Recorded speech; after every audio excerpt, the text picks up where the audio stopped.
नमस्कार, मेरा नाम डॉक्टर आलोक गुप्ता है। मैं मेदांता अस्पताल लखनऊ में कैंसर विभाग में विभाग अध्यक्ष हूँ। मेदांता अस्पताल लखनऊ शहीद पथ सुशांत गोल्फ सिटी में लोकेटेड है।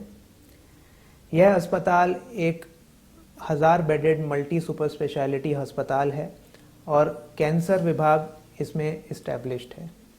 यहाँ पर हम कैंसर की पूर्ण तरह से ट्रीटमेंट करते हैं। कैंसर के ट्रीटमेंट में chemotherapy, hormonal therapy, targeted therapy, cancer genetic testing व पर्सनलाइज्ड कैंसर मेडिसिन, कैंसर की सर्जरी, कैंसर के लिए होने वाली रेडिएशन थेरेपी जैसी अनेक सुविधाएं हमारे पास उपलब्ध हैं। आज हम बात करेंगे ब्रेस्ट कैंसर पर। ब्रेस्ट कैंसर महिलाओं में होने वाला सबसे ज़्यादा कॉमन कैंसर है। पूरे विश्व में और भारत में महिलाओं में होने वाला यह सबसे कॉमन कैंसर है। अगर मैं भारत की बात करूं तो लगभग 1.5 लाख से 1,60,000 महिलाओं को ब्रेस्ट कैंसर हर साल होता है। आमतौर पर इसका डिटेक्शन तब होता है जब कोई महिला अपने ब्रेस्ट में गांठ उसको पता चलती है। ब्रेस्ट में होने वाली गांठ हमेशा कैंसर नहीं होती। कुछ गांठें कैंसर हो सकती हैं, कुछ गांठें बिनाइन गांठ होती हैं।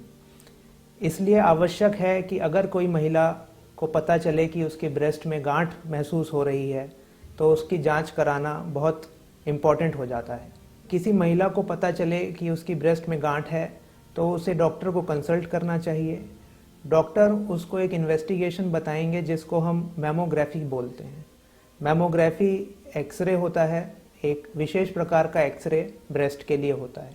अगर मैमोग्राफी में कोई गांठ नज़र आती है जो सस्पिशियस है कि ये कैंसर हो सकता है तो नेक्स्ट इन्वेस्टिगेशन, सेकंड इन्वेस्टिगेशन उस गांठ की बायोप्सी होती है। बायोप्सी एक सुई द्वारा की जाती है जिसमें वो टिश्यू लेके लेबोरेटरी में भेजा जाता है। लेबोरेटरी में भेज के कंफर्म किया जाता है कि जो गांठ महिला को हुई है वो कैंसर की गांठ है या कैंसर की गांठ नहीं है, एक बिनाइन गांठ है। किसी भी महिला को अगर कैंसर डिटेक्ट होता है, कंफर्म होता है बायोप्सी के बाद, तो नेक्स्ट स्टेप होता है यह पता लगाना कि उस बीमारी की स्टेज क्या है, ब्रेस्ट कैंसर की स्टेज क्या है। ब्रेस्ट कैंसर की 4 स्टेज होती हैं, पहली स्टेज, दूसरी, तीसरी और चौथी। अगर यह कैंसर ब्रेस्ट तक ही सीमित रहता है तो वो पहली या दूसरी स्टेज का होता है। आमतौर पर अगर वो ब्रेस्ट कैंसर के सेल वहाँ से स्प्रेड होकर बगल में चले जाते हैं तो आमतौर पर वो तीसरी स्टेज हो जाती है। और अगर ब्रेस्ट कैंसर के सेल्स या कोशिकाएं शरीर के अन्य अंगों में स्प्रेड हो जाती हैं तो वो चौथी स्टेज होती है। यह पता लगाने के लिए हमें कुछ जांचें करनी पड़ती हैं जिसमें एक्सरे, छाती का एक्सरे, अल्ट्रासाउंड, सीटी स्कैन और कुछ विशेष केसेस में पेट सीटी स्कैन का भी रोल आता है। ब्रेस्ट कैंसर के उपचार में अनेक प्रकार की पद्धतियां इस्तेमाल की जाती हैं, जैसे कि surgery, radiation therapy, chemotherapy, targeted therapy व हार्मोनल थेरेपी। एक पेशेंट में कौन सा ट्रीटमेंट यूज़ होना है या कौन सी पद्धति का कॉम्बिनेशन यूज़ होना है, सर्जरी प्लस रेडिएशन होना है या सर्जरी प्लस कीमोथेरेपी होना है या surgery plus chemotherapy plus radiation होना है, यह इस बात पर निर्भर करता है कि उस बीमारी का स्वभाव क्या है, उस बीमारी की स्टेज क्या है, जो हम पहले जांच करके कंफर्म करते हैं।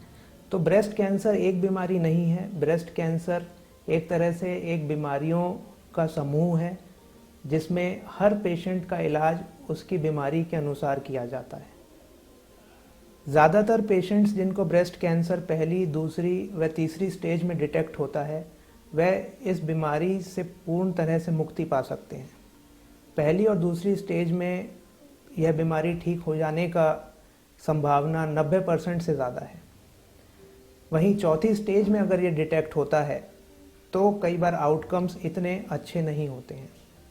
तो इसलिए यह बहुत ज़रूरी है कि अगर कोई भी गांठ हमें पता चले ब्रेस्ट में तो उसका जल्दी से जल्दी इन्वेस्टिगेशन कराया जाए ताकि हम ब्रेस्ट कैंसर पहली, दूसरी या मैक्सिमम तीसरी स्टेज में पकड़ सकें और उसका पूर्णतः इलाज कर सकें। कुछ केसेस में ब्रेस्ट कैंसर वापस भी आ सकता है ट्रीटमेंट के बाद। अगर ऐसा होता है तो जब वह वापस आया है उस समय उसका बीमारी का क्या एक्सटेंट है उसके अनुसार उसका इलाज किया जाता है। वह या तो कीमोथेरेपी होता है या हार्मोनल थेरेपी होता है या कुछ विशेष प्रकार के ब्रेस्ट कैंसर में टारगेटेड थेरेपी भी होता है।